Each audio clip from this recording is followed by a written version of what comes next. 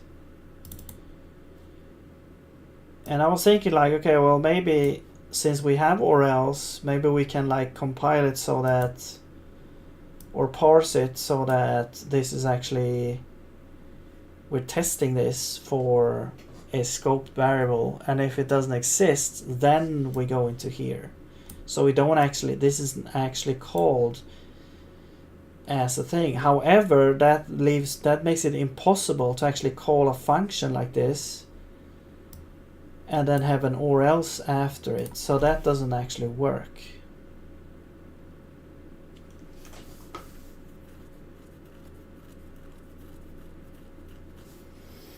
Like having these injected in the scope does work kind of well, but I'm not sure how we're gonna deal with like checking for these and setting them if they don't exist. Or not setting them, but being able to handle this or else here. Unless we introduce a new syntax for environment variables, but I don't like that. I don't want to have new syntax for everything. That's the issue with Bash. It has a different syntax for every feature, basically.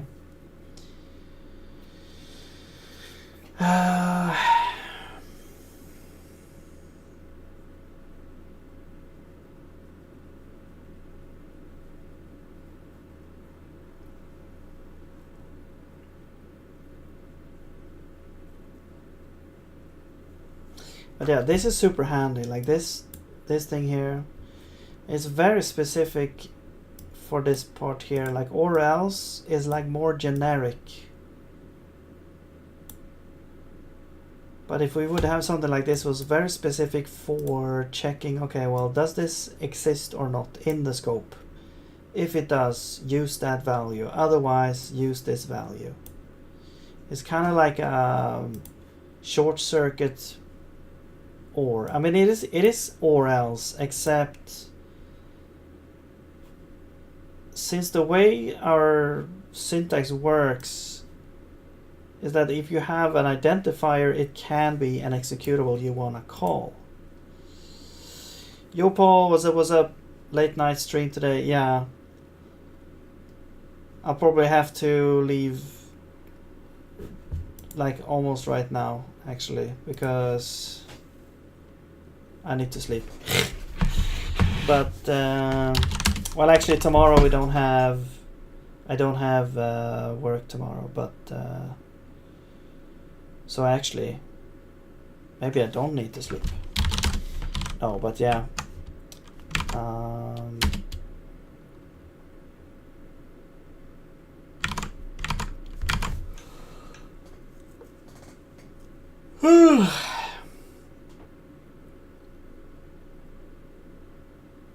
Alright, good night. Yeah. I'll just wait for this, the Claude thing here to finish. I mean, I don't know how long it's gonna take actually. Maybe it will take like an hour or something. It seems like Claude actually, it takes longer to do things as well. I don't know. I don't have... No, this is not correct.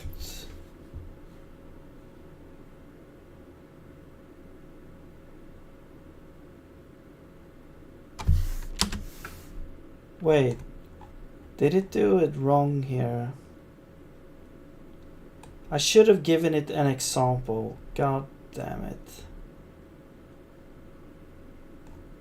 I mean, it's probably gonna be pretty easy to fix.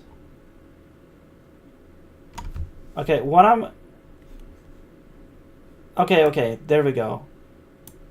It actually... It did the correct thing. Okay, cool.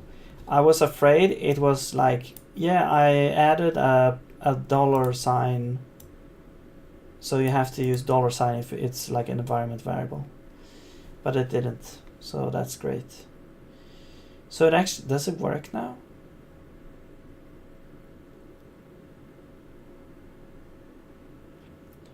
tests pass. It did add the thing, so that's great. Okay. So apparently, now we have nvars.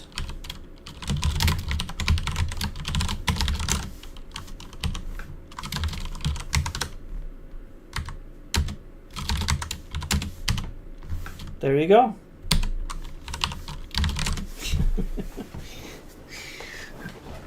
Awesome. I mean, we have basic support for nvars, I guess you could say. I wonder if this works now. Does this work now? Yeah. Okay. So this also works. Wow. That is actually really nice. I didn't expect that to work, but apparently it does. So nvars are populated into global scope.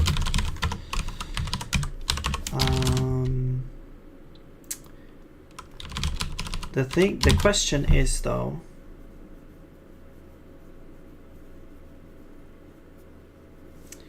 way to check if identifier exists.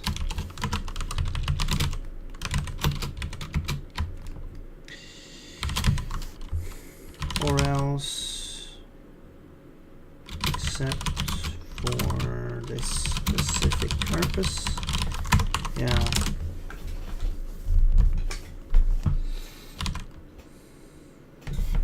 So that's the thing, it's this thing.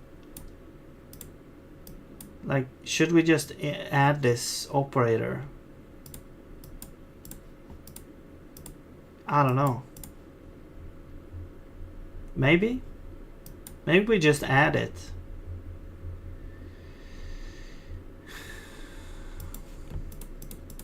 I'm just rebuilding Bash at this point.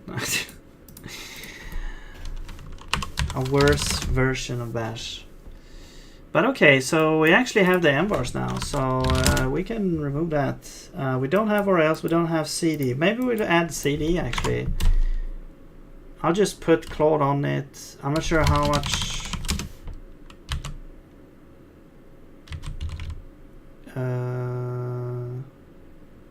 I don't like how it's putting all the things out here. But okay. Yeah, see, already like 50%.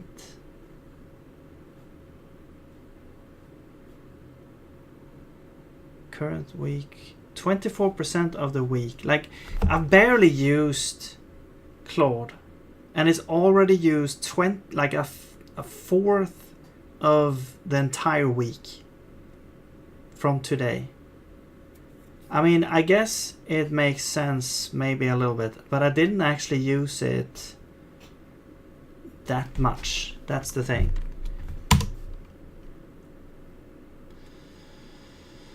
Okay. Let's add another feature. I want a keyword called CD. It should change the current working directory for the current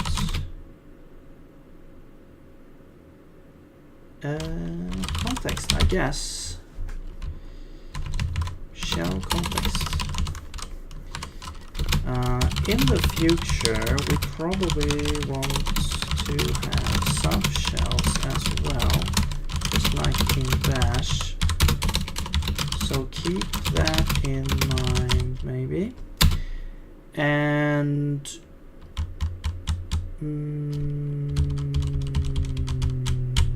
yeah, it should basically work like in Bash.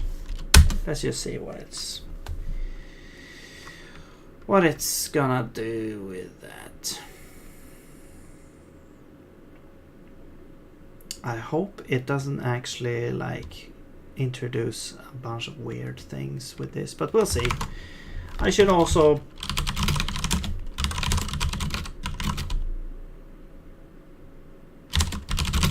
do that.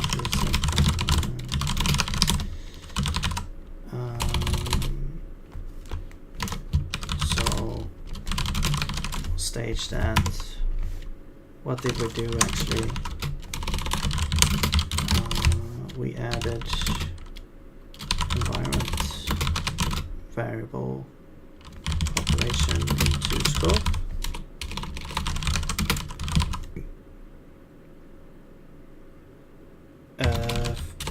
Probably fixed some bugs. Alright.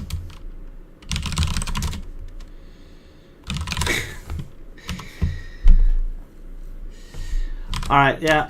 That is probably gonna be it. But it's so nice now when we've reached a point where now we have like a base that we can just build upon. It feels like we reached a plateau where we can just add a bunch of new things, which will make it infinitely more useful. So yeah, really cool. I will see if I will continue. Probably if I stream tomorrow, it will be probably the same time as today. Because yeah, I have to be home, take care of my son, and on Friday we will see as well. I don't really know, but yeah, that's gonna be it for this time. So yeah, thank you very much for watching and hope you have a nice day. I'll see you later. Bye bye.